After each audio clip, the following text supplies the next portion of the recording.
Well, hello. Wow, it's been what, like a year since I've been last live. Hello, everyone, and today first of all, sorry. I definitely was having a technical glitch. So, let me welcome you guys.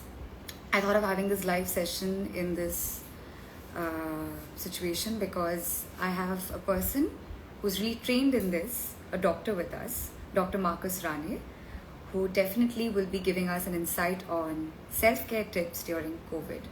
So let me see, Dr. Rane, if you're seeing this, I request you to send me a request. Dr. Rane has to send me a request. And if I can tell you guys a little about Dr. Rane, he likes to be called the champion of well-being. I mean, holistic living is something he really likes. I can see all my friends joining. I can see Shiv, I can see Raj. Yes, Dr. Rane, thank you for sending it.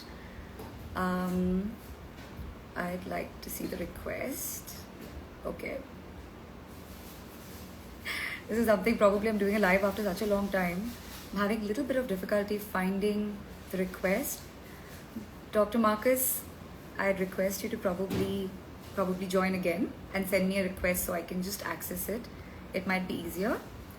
And to those of you who have joined right now, I promise this is going to be a session you would not want to miss, because it would basically be not me talking, but it would be Dr. Rane, who's really an expert, who would be talking to me about all the things that you guys need to know about the current situation with COVID. Be it about the second time, if you guys have gotten COVID, if you guys should take Covishield or Covaxin. We are going to be talking about that. I'm sincerely unable to see the request. Any tips, guys? Should I just exit and try to come again so that it might be easier, because we're losing time? And I'm really sorry that this is happening. Wings, I can see everybody's joined in. That's so sweet. My friends are here to support me. Okay. Go live with Dr. Rane. Yes. Doc, I've sent you a request and now this should work better. I really hope this works. Finally. Hi. So good to Technology. see you. My goodness. Yes. How are you doing? Excellent. Honestly, I'm going live after my viewers know probably exactly a year. Tell me, doctor, how have you been? I keep seeing your videos and I must say I'm so inspired, and I'm so happy that today you're talking to me and to my audience about the same.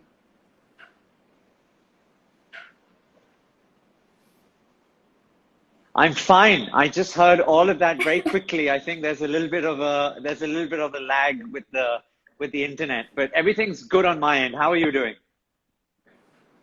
I've been doing good. If I can break the news that I haven't shared this with my audience, probably the first time.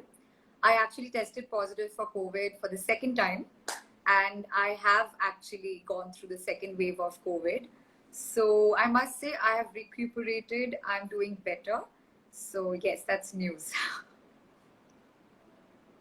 Okay, that's good. I'm very glad to hear that you're doing well, and thank you for sharing that. Thank you. Thank you. So doctor, today I have a lot of questions for you.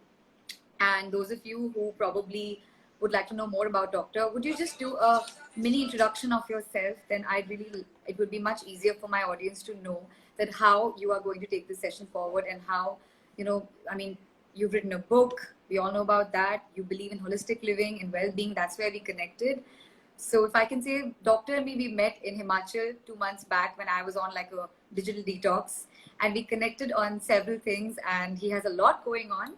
And I thought today, instead of me speaking and giving you guys insight, because I might have a lot of doubts and questions like my audience has today. So it would be fabulous if doctor, you can take over this session. Tell us a little about yourself. And then I have so many questions my fans have for you. Absolutely. Firstly, thank you for having me on the show. And I thought it was so important for us to do that, given the fact that you're such a great influencer. You increasingly talk about well-being. Now you've been talking more about the requirement to detox, to detach from technology, and self-care, which is such an important topic for each of us in this period of time. So this is a Right. wonderful thing you're doing for your audience, and I encourage everyone to send their questions in, and we'll try and answer as many as we can. I take the title Champion of Wellbeing. I trained in clinical medicine. I was a practicing doctor in London in the field. Increasingly realize that the real benefit in society can be done when we actually look at the preventative aspects and look at health and well-being in a truly holistic sense. So yeah, I'm a long distance marathon runner. I have a Guinness record. I've climbed lots of mountains. I've been to various parts of the world, been in the Air Force, worked at NASA. So I've done a whole bunch of really exciting things, which is part of the book. But we are here today to help everyone on this call talk about managing COVID, what they should do, what they shouldn't do, how they can look after themselves at home, and try and address some of those very pressing challenges that India is facing right now. Exactly. Would you like me to turn off commenting for now so that is it distracting for you or is it fine for you right now? So I can proceed with the questions that I I'm have. okay. And you're okay? Yeah, Great. Excellent. Guys, yeah, if we you can have do that. questions, Yeah. please feel free to just write. Meanwhile, I have a set of questions I've received and I definitely want to ask you. So basically, since I myself have been, I have been affected the second time, I would like you to explain to the audience that what are the common signs and symptoms that people are experiencing and how has it been different from the first wave? Yeah, I think that's a really important question. So, first of all, let's look at the common signs and symptoms. Typically, we're seeing the dry cough, we're seeing a fever, we are seeing gastrointestinal problems, so diarrhea, tummy pain, etc. So, this is the sort of typical clustering. And then, of course, you have the fatigue, the muscle ache, the backache, the headache, the loss of smell, loss of taste, etc. But the main sort of big clinical signs are as follows. In this particular wave, we've started to see a lot more young people and particularly children get this virus. We're not sure whether that's because of I mean, we know there's been a new strain. We're talking about the Maharashtra Mutation. strain, the Yes. B1617. So is it a strain effect, or is it the fact that a lot of the young people didn't get it the first time round and therefore they're more susceptible to it? But these are some of the early things that we're seeing clinically. Right. I would say, like, for instance, I have been quite skeptical, like only when I started burning up, I got a lot of fever and body pain. Like for me, I think what I experienced was for 2 days, I had like extreme like body pain and shivers. And yes, like you said, a lot of headache. And I think Yeah. many people also got a lot of conjunctivitis or something this time. I wouldn't know why, but I think some people have complained. So, guys, if you had, or if you are probably, if you have somebody who's going through the same, I think today we'll also talk about the ways that you can take care of that at home. Yeah. And like doctor, you already covered the part that children are probably getting affected this time because they were not. This strain is much more, let's say, impacting them. But why do you think particularly it didn't bother the kids last time?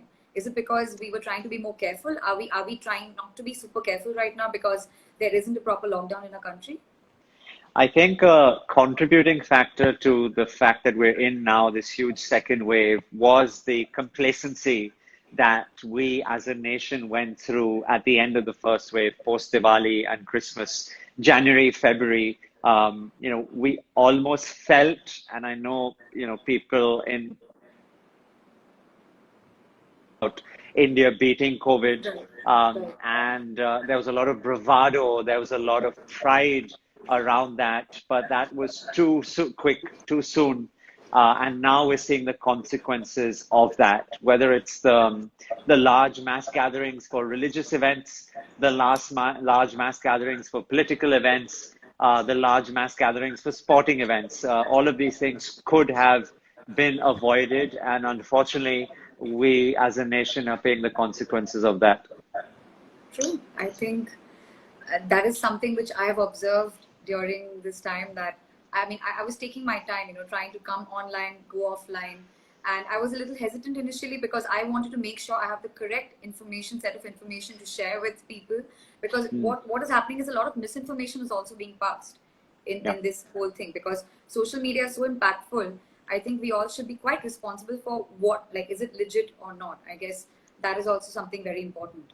Or a Yeah. government is probably struggling to probably keep up with. I'm so happy that there are so many people on Instagram. It's not just influencers and actors, it's real people who are helping each other out and doing like really big clubs for that, guys. Yeah. And I also want to know that people are also very, very hesitant to get vaccinated. Let's say, I mean, I'm not going into the brand details of it. Let's Mm. avoid that. But can you explain a little to people, like why should people not be apprehensive about getting vaccinated if they are eligible for that? Because I see so many people, oh nahi, if I take a vaccination right now, mujhe COVID ho jayega. This is a very crazy space, and people are still not probably informed about that. Yeah. Let's begin by looking at the vaccines that we have, right? The role of the vaccine is to prevent the illness occurring in the first place. We have seen with this particular virus that we need to have two injections, typically between 4 to 8 weeks apart. It's only after the second vaccine, 2 weeks post that, really, Right. that we have noticed a significant what's called a neutralizing antibody response in the body. And that means the immune system is now primed and ready to recognize the virus particle and then deal with that. And a very nice paper, which was published by the CDC, that's an American organization, Center of Disease Control, last week, showed how effective two vaccines are in reducing the severity and the mortality of coronavirus. So that's the first message. The vaccines work. The other thing I want to lay to, there's a lot of rumors around this vaccine is going to alter my DNA. This vaccine is going to do this to me. This vaccine is going to do that to me. I would like to rewind the clock by 1 year and remind people as to when the virus first began. Everyone was asking the scientists, when is the vaccine coming? And Exactly. this has been a period of time which has been unprecedented in human history, where our global efforts as a scientific community have come together, and we've made not one but 10 successful candidate vaccines around the world. And now, ironically, we're seeing a situation where now citizens are saying, oh no, now you've done all of that, we don't want it. The It's only way out of this, it's ironic, right? It's it is funny it when you is. think about that. Yeah. But It's the also only crazy way that out for us, yeah. no, Go no, ahead. sorry, Sorry, I I think cut there's a you. little bit of a delay. Go ahead. No. I meant to say that it's so true. Like, we have been waiting for this moment, and now even like it's not just about people above 45. It's like everybody's eligible. Like, at least 18 years above, they are eligible. So at least I'm sure 1st of May would probably be like a good day. And I mean, I'm hoping that in the coming months, a big chunk of our population would probably feel it much more secure and safe, because at least the vaccination will reach them. Yeah, absolutely. We've seen Yeah. clinical cases of people developing COVID-19 after one vaccine. We have seen small percentages, very, very small percentages of people after the second vaccine. As I said, the CDC released this paper last week, and it has been an incredible effort. So I encourage everyone to take the vaccine. Right? Of course, there are many different ones available right now, and we won't go into the pros and cons of each of them. The main message is have the vaccine, because unless we do so collectively as a society of people, and not just within India, but with the world over, it is only Right. once we reach a global herd immunity rate will come down. The chain is only as strong as the weakest link here. Exactly. And I also wanted to know that particularly many people are also like, I mean, this is a question because I kept seeing a lot. Let's say right now we have a dearth of, say, steroids, we have a dearth of antiviral drugs. Um, like tocilizumab, we have our remdesivir and all these names. So could you tell me briefly or in a layman's term, how are they different from another, and what is the exact scenario right now with this? Like, I mean, I see people wanting for oxygen because the saturation level is low. People Yeah. being declined, like, they're not getting beds, even if it's a lady who's probably in very critical condition of need of oxygen.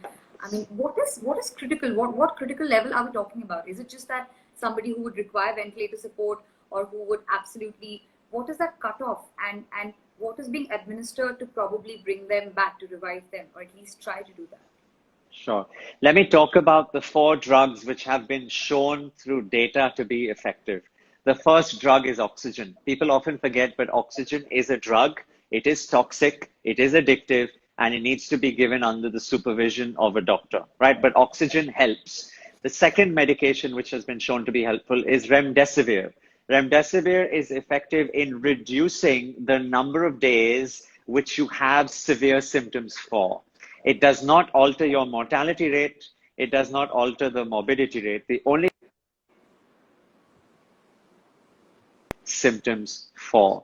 The third medication is tocilizumab, which is a monoclonal antibody, is actually utilized for rheumatoid arthritis, and it is an immune modulating drug. It affects the IL-6. Some people may have had that blood test now, by the Interleukin way, the 6. IL-6. Yes, Yeah, yes. interleukin 6. So it reduces the level of cytokine in the bloodstream, and people may have heard of this thing called the cytokine storm that some patients have on day 7, 8, and 9. So this helps to bring it down. It lowers the effect of the immune system so that your body can take control. And the last one, which has been so effective, has been steroids. Again, for people in moderate to severe disease only, not in mild disease, in moderate to severe disease. And it has been shown to reduce the severity and the mortality associated with COVID-19.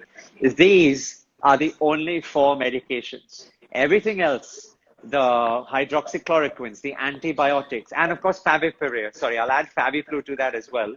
There has Right. been I some have been mild, consuming that too, doctor, and I wanted to know yeah, like what I'm taking. So I would want to yeah, know what is this Fabiflu, because ideally, if people do not know, Fabiflu is like a drug which might be comparatively easily available in the market, but yeah, depending on your chemist, like what they have, and it's quite an expensive drug, I would say. yeah. So, how should that be consumed, and when should that be consumed?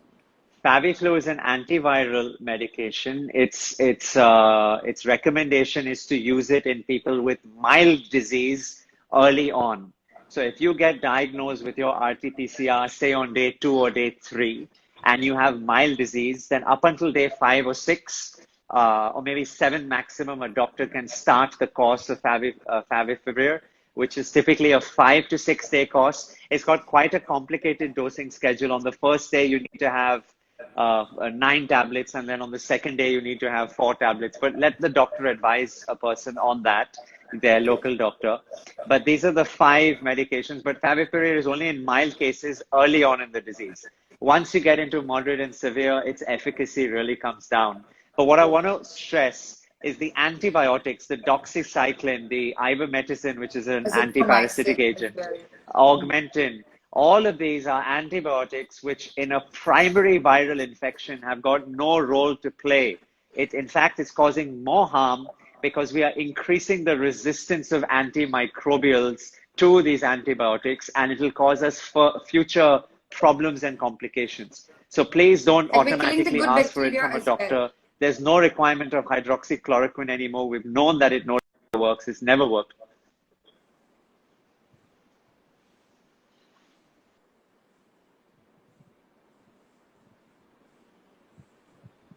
Sorry, doctor, I think I lost you because of the connection.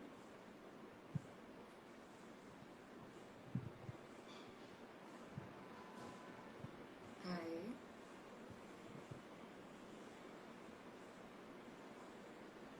I have some interesting questions which.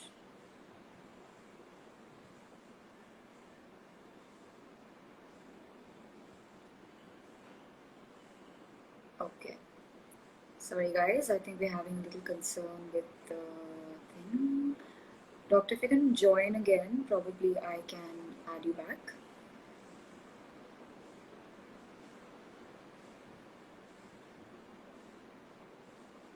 For those of you who are requesting this to go in Hindi, I I wish we could do it, but because the terms and all are much more convenient in English is why doctor prefers it. So please bear with us.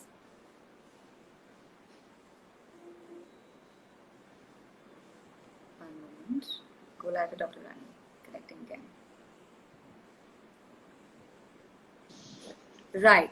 I have you back. And I have some interesting questions which I'm pinning some comments. So guys, if you have questions as doctor speaking, please feel free to probably just send in your questions so I can just mark them and then doctor can answer them. As you were saying about Fabiflu to be taken when there are mild symptoms, and then you progress to how doxycycline and all, it's changing the microflora of our system. It's actually kind of killing the good bacteria as well, right? That's what you were trying to say. It's altering the microflora, making us resistant to the particular drug for future use. But then in that case, shouldn't we be like Absolutely. most of us, right? Most of us actually, even I have been diagnosed with, let's say I took azithromycin as the drug. I didn't take doxycycline this time. I took azithromycin. I'm doing good. I did not take ivermectin because that's an anti-parasite. So then how does this go? Like, for instance, I'm quite surprised I got it for the second time. I mean, I tried to be a lot careful, but this is something which we just don't know where it comes from. And yes, all I can say is I'm good. I'm being safe. I'm quarantined, not infecting anyone. So please don't worry about that. So, over to you, doctor. No, it's the same sentiment. Azithromycin, doxycycline, ivermectin, augmentin, all of the antibiotics in a primary viral infection have got no role to play. Unfortunately, what happened is when the disease came to us last year, we really didn't know what was going on. So, of course, a lot of these medications were being prescribed. Now we have a much clearer understanding of the 5 medications that work. And so we do not need to take the hydroxychloroquine or any of the antibiotics either. Doctor, I have another question. I don't know if you want to take this. Somebody asked reviews about the Sputnik vaccine, because that was probably a new addition to the vaccination, to the list of vaccines that have been done. Sputnik, would you be able to share some light on that? So I haven't seen the actual efficacy data myself. What I do know about the Sputnik vaccine is that it's an adenovirus carrier. So it's exactly the same mechanism as the AstraZeneca and the J&J vaccination. I don't know what the clinical efficacy of it is. Neither do I know how it responds particularly to the B1617 strain, the triple mutant, which we're seeing right now. My sentiment, however, to everyone who asks me this is very clear. Take a vaccine, whichever vaccine you have available and accessible to you, take that vaccine. Some vaccine is better than no vaccine. And we've all understood that it's probable that within the next 12 months, all of us will anyway be required to take a third vaccine of another candidate. So really, whatever you get right now, just take it so that you're protecting yourself. Good. Doctor, I also see Sumit, I guess, has asked, how much difference is required between taking the vaccine and being COVID positive? I think what he's trying to say is, if your RT-PCR has stated that you're positive and next you test negative, what should be the difference? I think this is a question about the antibody development and how the vaccine could be effective. So it's a very good question. I think I would have asked the same. Yeah, no, it's a good question. It's typically 4 weeks. 4 weeks is the duration of time after COVID before you should have your vaccination. I'll just add something. The antibody that you get when you have a primary infection is a different antibody to what you get when you get the vaccination. The vaccine creates something called a neutralizing antibody, which is in fact, it's a different blood test. It's a different titer that we do versus the inherent antibody, which is the viral combating antibody which you get from the primary infection itself. But it's a good question. Thank you for asking that. 4 weeks. So guys, 4 weeks should be, if you have tested positive, then recovered, let's say 14 days or something, tested negative again, give it 4 weeks, and then you are eligible. I mean, then the efficacy of the vaccine would be noticeable, because then you'd know that, right? Okay. Great. Do you see any questions, doctor, that you'd like to take? I mean, I don't know, because I see a lot there's of so people many having, just scrolling through. They're so many. quick down here. But it's a great thing that you agree to do this, because to be honest, some basic questions, like, some people said, I mean, we're not here to promote any brand or any particular thing, guys. So this is just something because doctor, like, he has knowledge and experience in it, is why we're having this discussion. I have tested positive and then negative, so I know what it feels to be like, staying home, quarantining, going through this whole thing. So hence Yeah. we're having this chat. I have, Perhaps I can talk a little bit right. about CT scans and oxygen. I know a Yes, lot I of was, people have questions around that. yes. Yes, Okay. very much, very Yeah. much, very true.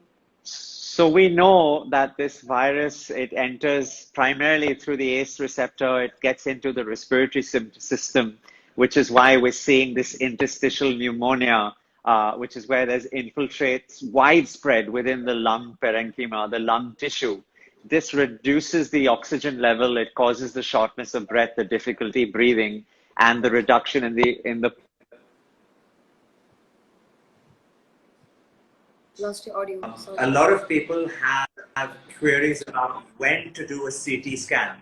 And I don't mean the CT scan with the RT-PCR, I mean the CT X-ray scan of the lungs, the imaging of the Right, lungs. And what I right. will say to people is that the role of the HRCT is for a diagnostic purpose. So if you've been complaining of a reduction in your oxygen levels for a few days, and you're seeing that number come down and your severity go up, then it is wise to do a CT scan to diagnose how much of the lung tissue, if at all, has been affected. And the radiologist can then give you a score. It's called the CORAD score. It's a score out of 25. Sorry, And what score is it called? it's a CORAD, CORAD, CORAD Correct. score. Okay. And Okay. it's a score which is given to you out of 25 based on the images of both the lungs. And it basically tells you whether you fall into mild, moderate, or severe. So an HRCT is a diagnostic tool. It should not be done for everyone who's just tested COVID positive. That will block the system. It is unnecessary because it's a high dose X-ray that you're receiving. It's expensive, and you're just utilizing the time of a radiologist, which could probably be doing something else, like reporting for patients who do require it. So only do the scan if it's something which is being concerned about and you want to diagnose it. Now, But is it let's true talk. that we Yeah. will really feel it, doctor? Like, as in, like, let's say I mean, I could have a chest burn or something, but could that be probably from, let's say, an acidity or something because of the heavy doses of, say, antibiotics and all the antiviral drugs that we are taking? Because you're asking us, you're not encouraging us to go and do it, because we are exposed to a lot of radiation when even that scan is happening in the first place, and second, unless it's a serious situation. Sorry, was I audible to you? Yes, go ahead. Yes. No, that's about it. So I appreciate the part that you spoke about that. You were talking something about the oxygen. I'm sorry, I might have cut you there. Yeah, the oxygen level. So there is a group of people, it's called happy hypoxia, which is they are comfortable. So hypoxia means a reduction in oxygen levels in the blood. So there's a group of people who, even though their oxygen level may be 82, 84, 86, 88, they still don't feel symptomatically short of breath. In Right. this group of people, of course, the CT scan is very important, and they would benefit from starting to receive oxygen. So let's talk about when you should start oxygen, because a lot of people have questions Right. around that. I'll begin by saying, as I always do, oxygen is a drug. Oxygen is toxic, and it should be given under the direction of a trained medical practitioner or on the advice of a doctor. Understandably, people are anxious, and a lot of people have acquired these home concentrating units just to keep in case they need oxygen before they need to get into a hospital. What I will say is the vigilant thing to do is to keep monitoring your oxygen level. Understand where your normal baseline is. Now, for most people, for most healthy adults, it should be 98, 99%. But these machines can sometimes be a little bit temperamental.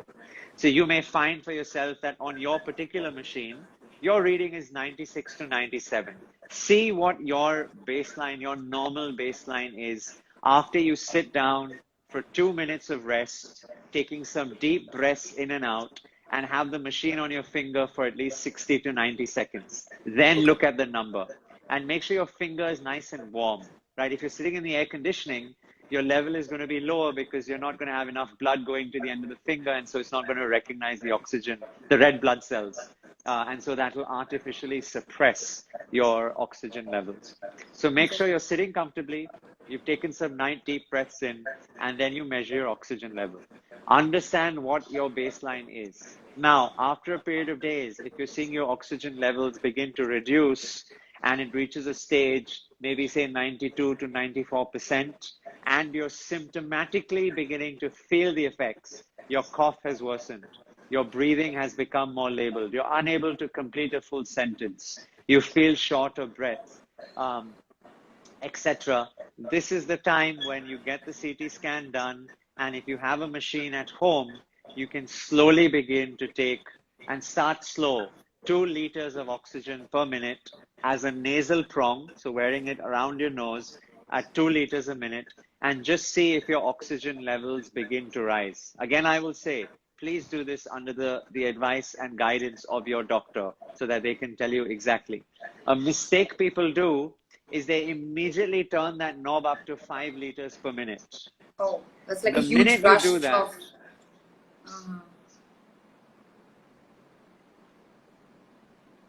No, no, sorry, I was not saying anything. sorry, can you say that again? The No, internet is breaking, so I'm not able to no, get the no, no, no, question no. properly.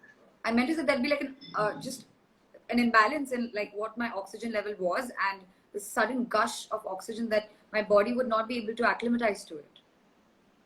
More than the lack of acclimatization, Trida, the main problem is your body gets used to that oxygen. So if you immediately go up to 5 liters per minute, and for whatever reason you require more before you can get into a hospital bed, you have no room to grow. The ceiling is already capped out, right? A lot of these machines only go to 5 or 6 liters a minute. I know the new ones arriving from Shenzhen this weekend can go up to 8 to 10 liters a minute, but most of the oxygen concentrators only go to 5 liters. So this is why I always say start slow and then gradually increase it if you require.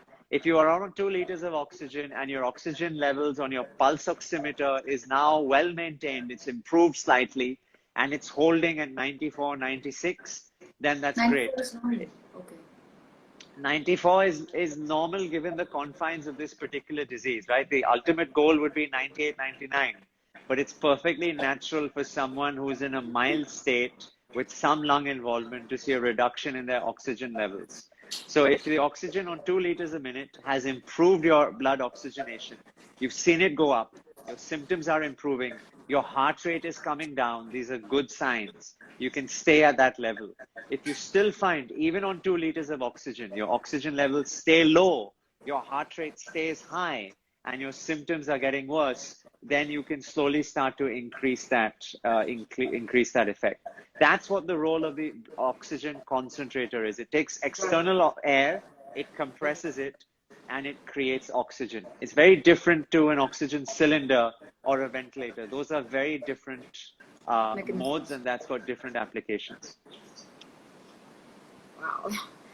I guess I have a lot of interesting questions because I thought I'd probably discuss with you about things which I might have received or I might have had. I did get, I think we discussed something which I can see Venkat has asked that why is the second wave of COVID affecting India more than the neighboring countries? I don't know if this would be a political space to talk about, but if you can just say this in a brief way, it would be interesting to understand why is our country going through so much of a turmoil as compared to the other, like, let's say the neighboring countries have also probably, they're doing better, they're coping better with it. I will leave the politics aside, and all I will say, actually, it's unfortunate that we have to do that, but we need to do that because we all appreciate. So I'm going to leave the politics aside, but what I will say is that this particular triple mutant strain, the B1617/1618 that we're finding is much more infectious. It's 2 to 3 times more infectious than what we saw the first time around. we're now seeing this strain show up in other parts of the world, and a lot of countries are very fearful. And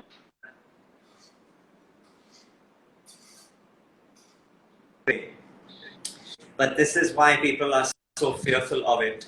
So number one, the virality, the infectiousness of this virus has gone up. The mortality of this may have actually worsened. We're still waiting to get good quality data. That's always a challenge in India, particularly from rural India. But we're suggesting that this is causing more of a problem than last time. Number one is just the absolute number of deaths have gone up.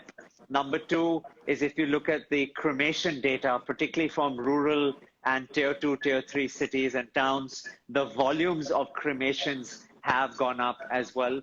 And then anecdotally, we just know from the clinical setting, seeing these patients, they're just suffering more. The disease seems to be harder.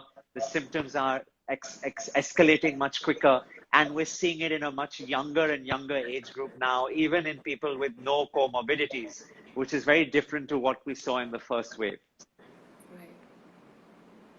Yes, I guess. I mean, in a country as populated as ours, I mean, it is very difficult to trace. I think what is also going wrong, doctor, it is my honest observation. I don't think too many people are being honest about getting tested. In our country, I think what is going heavily wrong is that people are definitely not getting tested on time. They're probably just trying to, hush the data. The actually, like you said, the database is actually not accurate, is what I'm feeling at this moment. It's not a political move, but it's I'm sorry, it's not a political space to talk about this, but it's a very honest thing, I guess. No, I agree with you. There's still stigma associated with this, which I find so. People are hesitant to register to get Absolutely. tested. Absolutely. Yeah. Yeah. I have, because I think we don't have too much of time and you've been so patient, but I think we've mostly covered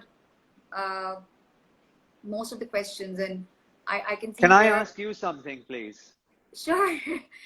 I want to ask you, because I know that what I'm so inspired by, and trust me, all healthcare workers, all frontline workers, we completely appreciate the great sentiment that everyone sends us. And I'm so inspired by the citizens stepping up and filling the void which should have been filled by other folks, whether it's oxygen concentration, whether it's sourcing remdesivir, etc.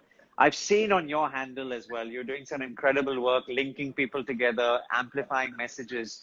What can people do, other influencers who may be watching this, other people who've got people who follow them, even us ordinary folks on Instagram, what sort of advice would you have for us? How can we use this tool that we now have available to us, this social networking tool?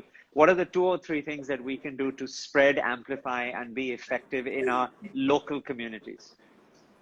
I think very well put, doctor. Like, it's not about just being an actor. I think the citizens, everybody who's not even like an influential person with 1 million followers or so, are equally having an impact. And I think if every person starts looking after their immediate, let's say, inner circle, or let's say 10, 12 people they know, let's start with that. Like, I know a family of, let's say, 5 people or 6 people or 7 people, and I instantly, it's not about showing that you're doing some honest work here. It's about sincerely, first of all, we need to really know how legitimate that particular piece of information is, because social media is good, but there's also a bane that comes with it. There's a lot of false information, misinformation being circulated. Like, I was very alarmed today when I was sitting with a friend of mine and we were just talking, and she said that there probably are also crooks and thugs in the name of, they're claiming to be from this pharmaceutical company or from this particular space, or they have this and that. They're also conning people. So my honest request would be at this moment, yes, it's not easy to constantly verify, but it's important to know your immediate surrounding, that the information that you're passing or posting should not just be, okay, मैंने इस site पे देखा तो मैं डाल देती हूँ या डाल देता हूँ. You have to verify if that is actually a legit piece of information, and then you share that on your respective handles. that is a very responsible thing every individual needs to do, because otherwise it's not just about, oh okay fine, I'm calling for a hospital bed, iska ho jayega, uska ho jayega, ya phir okay, I'm going to give you leads for oxygen, give me this much money and then I'll do it. The last thing we want, doctor, in this situation is, when we have dearth of supplies, we don't need people being more inhuman and conning people or mistreating and mishandling people. So this is something very important people should know. If you guys are taking the responsibility of sharing information, we as influencers need to know, we need to verify what we are sharing. I think that is a very important step. Yeah. That's so helpful, and thank you for doing that for all of us. And one final question for me, and I encourage folks. So what I've tried to do in that regard is to ensure that medical information, which is not misinformation, but medical credible information, I put out on. I'll be doing more of these sessions over the next week or so. So if anyone wants to do that, please, feel free to reach out to me or follow. What I would love to ask as well, Trida, is you've often spoken about self-care. We began the conversation by the importance of self-care. You're now unfortunately dealing with COVID for a second time around. What are the 2 or 3 really practical, simple self-care tips that you can give to everyone who's watching this? I would honestly, I've taken a lot of humor in my life since so much is going on, because I believe that you can't constantly be in that state of, let's say, okay, I hear this is happening, that news and this news. We are being afflicted with a lot of things. It's not just bad health right now, bad news and things coming, be it of friends, peers, families, colleagues. I think an important situation would be limit your screen time from social media. I could not do that because I was also constantly, I had a habit of scrolling, but I realized it helps me right now so much. So step 1 for self-care would be, when you're waking up and when you're going to bed, try to probably not be completely hooked on to what your Instagram is giving you. It's important if you're helping someone, but limit that screen time. That's important for self-care. Connect with people you have probably lost touch with. Like, I know meditative techniques, exercises, all of that, mindfulness is very important. And I'm 100% sure people are doing that. They will do that. But an important thing is, they definitely need to also, come out of the social space thinking this is everything. And they need to actually probably start spending more time with their family or people. I feel sad that many people are probably living by themselves. People who are away from their parents and all. It's okay to call away, guys. I guess you can probably just call them, ask them how they are doing. You can brighten up someone's day. At this point, I heavily believe, doctor, it's this part of the body is to be treated with absolute reverence right now, because things are going, it's all starting from here, it's all ending here. So I guess for me, because for those of you who would like to know more about holistic living, well-being, Dr. Rani, you can follow him and he'll be happy to give you tips and all. But from my end, I believe at this moment, it's very crucial that you disconnect, disengage, and you just talk to your loved ones. That's about it. I think that's a very important therapy which people need right now. Very well said. Thank you for that. Yes, I believe in it because I'm going through the same situation. I have been away from my parents for a while and I'm really longing to see them. So I'm going to be seeing them soon. And Good. I guess, yes, it's very internal for me. Good. Well, thank you so much for having me and for doing this. I really think it's a fantastic initiative, and I hope everyone who's signed in and watched us have got a few tips that will help them manage themselves better over the next few weeks. A lot, actually, doctor. Thank you so much for doing this, because these are very small questions but important questions which just going on internet and Google and just social media does not give us answers.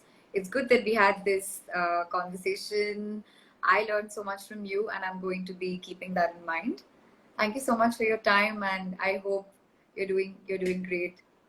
Yes, I see so many people writing thanks to you both. It was very informative and helpful. Thank you guys for joining us. Hope we could answer your questions. I guess we're having a little technical problem from Dr. Rani's side.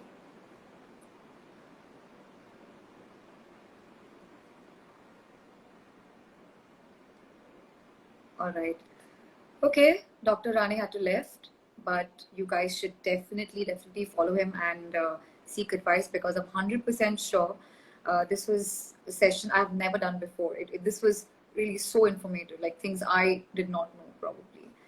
So yes, guys, this was just, I simply wanted to do this because um, I think it was important for you guys to know what should be discussed. Uh, yeah. I'll take your leave. And if you guys want to know more about this, you can always probably watch the session again. I'll try to post it to my feed. Thank you guys for being there. Please stay strong, stay safe, connect with each other. And yeah, if we could get through 2020, we'll get through 2021 as well. Bye.